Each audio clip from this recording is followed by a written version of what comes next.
Hey everyone, this is Diane House. This is my narrative of teacher evaluations. So first, starting on the articles, the Every Student Succeed Act and teacher evaluations.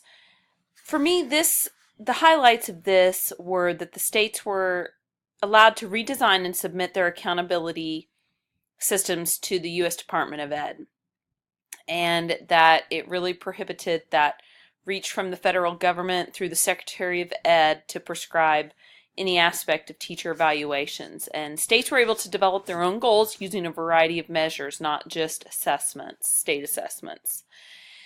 And that those evaluations that they implemented would be based on, in part, evidence of student achievement and then multiple measures of educator performance. And that evaluations as a part of negotiations, that varied widely based on states and also on previous negotiations prior to the enactment of Every Student Succeed Act. As far as teacher evaluation situations in the court systems, New Mexico and Louisiana, those unions challenged how new evaluation systems were put into place. In Tennessee and Florida, unions were challenging the use of test scores used to judge teachers. In New York, questioning the fairness, saying that variations in their student poverty, those weren't accounted for in evaluations. And in Nevada, maybe not taking direct aim at evaluations, but instead tenure, which we know can be affected by evaluations. And in all those cases, they either have or they will impact the future course and sustainability of evaluation changes. So from the article, How Can Schools Measure the Performance of Teachers Fairly and What Do They Do with the Results? The background, this was prodded along by financial incentives, the race to the top, the Gates Foundation gift, and some other things. And so at that point, those states were prodded by those financial incentives to rewrite laws governing teacher evaluations, to have access to that money. And even some states tied compensation to evaluations. So what we do know is that new evaluation systems are much more complex than days gone by teacher checklists. The use of periodic measurement, more objective measurement to try and eliminate that situation where the principal and teacher may be friends or even vice versa. And that states, they do vary on the portion of an evaluation utilizing student achievement indicators. The response, while unions have highlighted the potential for better evaluation systems to provide valuable feedback, they're of course concerned about connecting tenure and compensation based on standardized test achievements. And another interesting piece I hadn't thought of was the unfairness of teachers in non-tested areas to be held accountable to tested areas. So what's the evidence saying?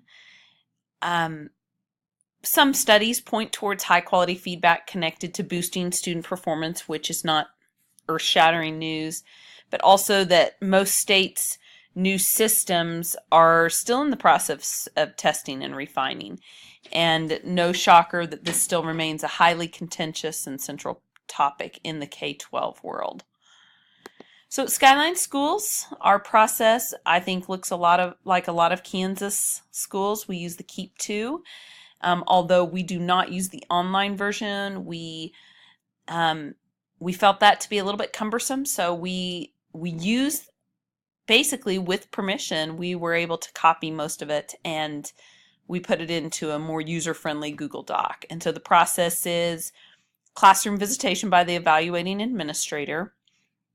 The length of those visitations and oops, I see I have an error there. Total number of visitations are left to the discretion of the administrator. However, a generally accepted norm is 2 20-minute visits. And then the post-observation conference is an evaluative process. The admin and teacher will review together the evaluator's observations, suggestions, another spelling error, compliments, and Q&A. So at the end of the evaluation period, a summative evaluation will be presented in a formal conference. Prior to that, the teacher will receive a self-evaluation, and that needs to be completed and it's due at the formal conference. When a rating of 4 or 5 is marked on level of teacher's performance, narrative comments are required, and performance deficiencies relative to expectations established can be remediated through the use of job target format. And that can even carry over to the next evaluation. Job targets should contain statement of task, what that specific behavior or performance is, the goal, timeline for accomplishing that, and the criteria to judge that. So at Skyline, what if a teacher feels evaluation was unfair? This is all pulled from our negotiated agreement. The evaluator has 5 days to meet with the evaluatee to read and discuss the evaluation document. At that point, the evaluatee signs the document to acknowledge such presentation. Not signing for agreement, signing for presentation. Then the evaluatee may respond in writing within 2 weeks following that presentation. Evaluation documents and any written response become a part of the employee's permanent records, which are kept under lock and key and are only accessed by the board, superintendent, and other administrators. So what can a teacher do if they feel they're unjustly let go? They're notified by certified mail. One piece of that I did not know was that a reason is not stated. They're just notified that they're let go. 14 days to respond in writing requesting a hearing, and the decision of whether they want that to be an open door or close is held by the teacher. Within 7 days, the parties meet and agree on a party to be a hearing officer.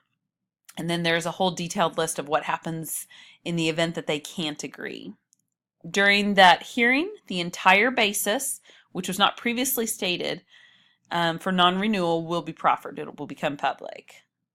And how public depends on open and closed door. So the teacher can then challenge that evidence presented by the district and then present their own evidence. The decision is then made by the hearing officer whether to sustain or reverse the non-renew, and that has to be made within 7 days. If the teacher is reinstated, and the goal of this is for it to be done by August 1st. If reinstated, full pay for any lost pay is given. If the board prevails, non-renewal is final. The decision is binding with no appeal, and the teacher pays all their own expenses. The case I used was from my hometown growing up, Valley Center, USD 262 versus Janet Deckard, filed on behalf of KNEA. So the foundation, Janet Decker, alleged she's wrongfully dismissed as a gifted teacher in May of 2016. And really, KNEA's lawsuit challenged that law in 2014 that repealed the tenure rights for veteran teachers. The suit said that that law was a violation of Kansas Constitution's one subject rule. The result of the case was that in March of 2017, the lawsuit was dismissed in a Sedgwick County District Court, leaving in place a system that limits due process right for tenured teachers. And that decision was reflective of a Supreme Court ruling. So my takeaway from all of this is that mentor relationships are so important this is a lot, and this is just something that, gosh, you don't want to leave any room for error on. And so collaborating with other administrators, with your mentors that are in administration, and checking in with them to make sure that you're doing the things you need to do. I also liked our district's general objectives for evaluation and keeping those at the forefront of everything. And a couple of those that I thought were important were clarification of the expectations. This process is continuous and long-term, and that the KEEP appraisal, it's a dynamic process, and so we need to assess it periodically and revise it as necessary. It's a cooperative process, and for the evaluator to do some self-appraisal also. Establish appropriate ways for follow-up. I liked bring about a closer working relationship between the evaluator and the evaluatee, and maintaining all records, accurate records of all evaluation conferences, formal and informal. Thanks for listening.